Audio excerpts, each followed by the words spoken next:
Mealybug আমরা যারা বাগান করি তাদের একটি অন্যতম প্রধান সমস্যা। মিলিবাগ জবা গাছে মেনলি আক্রমণ করে এবং জবা গাছের কুঁড়ির চারপাশে থেকে মিলিবাগগুলি কুঁড়ির রস শুষে খেয়ে নেয় এবং কুঁড়ি শুকিয়ে ঝরে পড়ে যায়। কুঁড়ি শুকিয়ে ঝরে পড়ে গেলে তার থেকে আমরা কোনো ফুল পাবো না, ফুলের সংখ্যা কমে যাবে, কুঁড়িও ঠিকঠাক হবে না, প্রস্ফুটিত হবে না। সুতরাং মিলিবাগ হচ্ছে জবা গাছের একটি অন্যতম প্রধান সমস্যা। দেখুন, আমার কোনো গাছে কোনো মিলিবাগ নেই, কারণ আমি একটা লিকুইড বানিয়ে প্রয়োগ করি। সেই লিকুইডটা বানিয়ে প্রয়োগ করলে অন্ততপক্ষে 6 মাস কোনো গাছে, কোনো জবা গাছে বা বাগানের অন্যান্য গাছে কোনো মিলিবাগের আক্রমণ হবে না বা অন্যান্য কোনো প্রকার আক্রমণ হবে না। এটা আমি 100% গ্যারেন্টি দিয়ে বলতে পারি। আমি প্রয়োগ করে ভালো রেজাল্ট পেয়েছি বলে আপনাদের সাথে এটা শেয়ার করছি। কিভাবে লিকুইডটা বানাবো এবং কতদিন অন্তর গাছে প্রয়োগ করব সেটা আমি সমস্ত এই ভিডিওতে বলবো। আপনারা মনোযোগ দিয়ে দেখবেন, সম্পূর্ণ ভিডিওটি দেখবেন, স্কিপ করে চলে যাবেন না, এই অনুরোধ রইল। তা বন্ধুরা, এই পাত্রে আমি নিয়েছি কিছু শুকনো নিম পাতাগুলো শুকিয়ে রেখেছিলাম, তাই কালচে বর্ণ ধারণ করেছে। আপনাদের কাছে শুকনো নিম পাতা যদি না থাকে ইমিডিয়েট, তাহলে আপনারা যদি কাছে পিঠে কোনো নিম গাছ থাকে তাহলে কিছু নিম পাতা সংগ্রহ করে আনতে পারেন। সে যে কোনো পরিমাণ হলেই হবে। এইটাকে আমি জলের সাথে ভালো করে ফুটিয়ে নেবো, জলটাকে ঠান্ডা করে নিয়ে আমি সারটি বানাবো। সুতরাং এই নিম পাতা ভেজানো বা নিম পাতা দিয়ে ফোটানো জলটার সাথে আমি কি কি জিনিস মেশাবো তা আপনারা পুরো ভিডিওটি না দেখলে বুঝতে পারবেন না। কীভাবে আমি সারটি বানাবো সেটা আমি এরপর দেখাবো। এই বাটিটায় আমি কিছুটা পরিমাণ জল নিয়েছি, এতে আমি শুকনো নিম পাতাগুলো দিয়ে দেবো। বেশ কিছুটা পরিমাণ নিম পাতা আমি দেবো,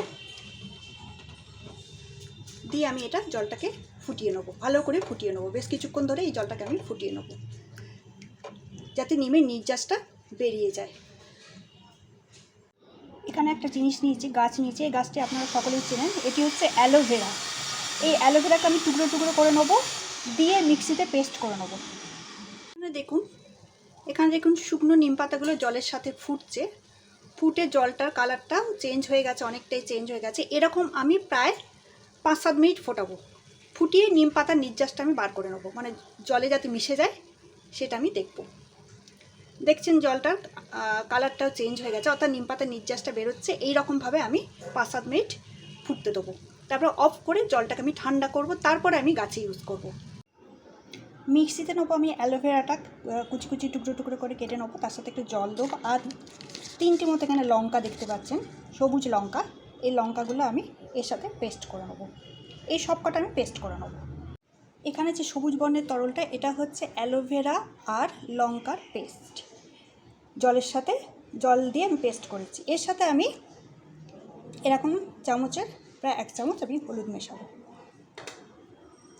এখানে দেখুন নিম পাতা ফোটানোর জলটা কীরকম গাঢ় ব্রাউন বর্ণ, বাদামি বর্ণ ধারণ করেছে।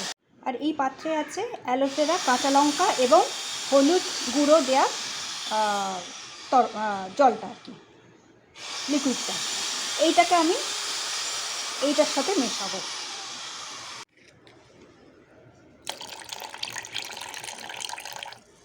দেখুন মিশিয়ে দিলাম আমি। এবার আমি এর সাথে কিছুটা পরিমাণ জল মেশাবো। সেই জলের পরিমাণটা যাতে টোটাল পুরোপুরি কত হয় সেটা আমি বলছি।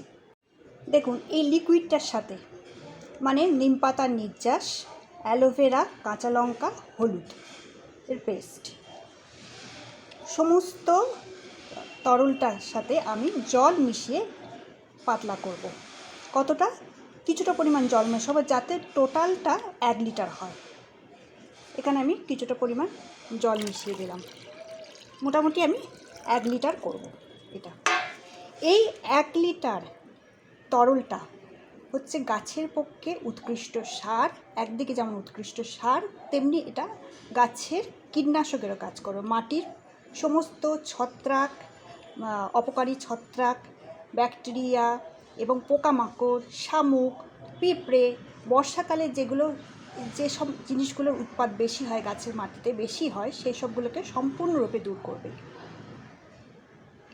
এখানে যে নিম পাতাগুলো পড়ে রইল সেগুলো আমরা কিন্তু ফেলে দেবো না। এগুলোকে আমি পুনরায় শুকিয়ে আবার সার হিসাবে আবার গাছের সার তৈরি করতে পারি, বা এগুলোকেই আমি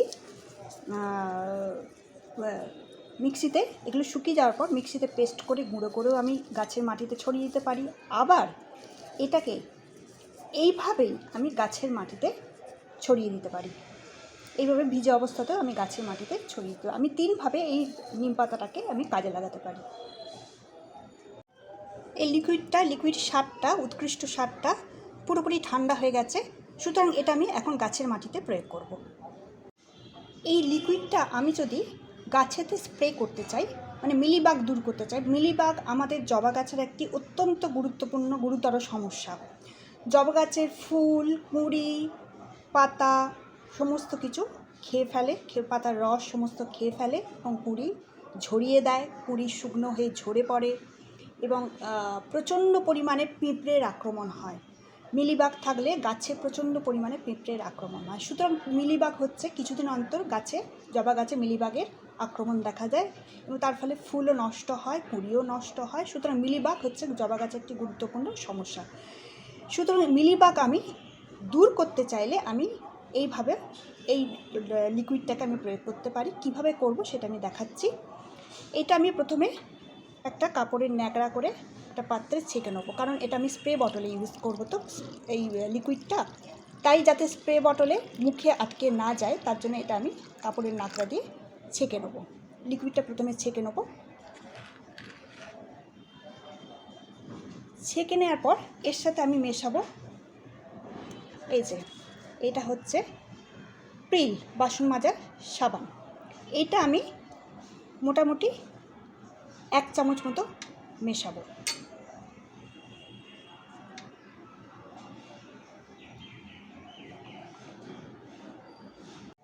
এ দেখুন আমি প্রায় সমপরিমাণ জল মিশিয়ে নিয়েছি। এবার আমি স্প্রে বটলে ভরবো, ভরে আমি সমস্ত গাছের ডালপালা, শাখা প্রশাখা এটা আমি প্রয়োগ করব। এবং আমি গ্যারেন্টি দিয়ে বলতে পারি 6 মাস আপনাদের গাছে কোনো ধরনের মিলিবাগ, সাদা পোকার আক্রমণ হবে না বা পিঁপড়ের আক্রমণ হবে না। মিলিবাগ না থাকলে তো পিঁপড়ের আক্রমণ হবেই না গাছে। সুতরাং 6 মাস আমি গ্যারেন্টি দিয়ে বলতে পারি এই লিকুইডটা ব্যবহার করলে অন্ততপক্ষে 6 মাস গাছে কোনো ধরনের সমস্যা হবে না, কোনো ধরনের পোকামাকড়ের আক্রমণ, মিলিবাগের আক্রমণ হবে না। আমি এটা ইউজ করে, এই তরলটা ইউজ করে গাছে স্প্রে করে প্রচণ্ড ভালো রেজাল্ট পেয়েছি, তাই আপনাদের সাথে শেয়ার করছি। লিকুইডটি স্প্রে বটলে ভরে আমি সমস্ত গাছপালার সমস্ত ডালপালায় আমি এই লিকুইডটি স্প্রে করে দেবো। দেখুন কত সুন্দর ফুল এসেছে, সুন্দর ফুল হয়েছে কত আমার গাছে। সমস্ত গাছের ডালপালায় আমি স্প্রে করে দেবো এবং এই লিকুইডটি আমি যদি একবার ভালোভাবে সমস্ত গাছের ডালপালায় স্প্রে করি, আমি গ্যারেন্টি দিয়ে বলতে পারি জবা গাছের মিলিবাগের আক্রমণ থেকে বহু দূরে থাকবে। 6 মাস কোনো ধরনের পোকামাকড়, মিলিবাগ জবা গাছে আক্রমণ করতে পারবে না। ধন্যবাদ। এই ছিল আমার ভিডিও। আপনারা লাইক ও কমেন্ট করে আমার পাশে থাকবেন, এই অনুরোধ রইল।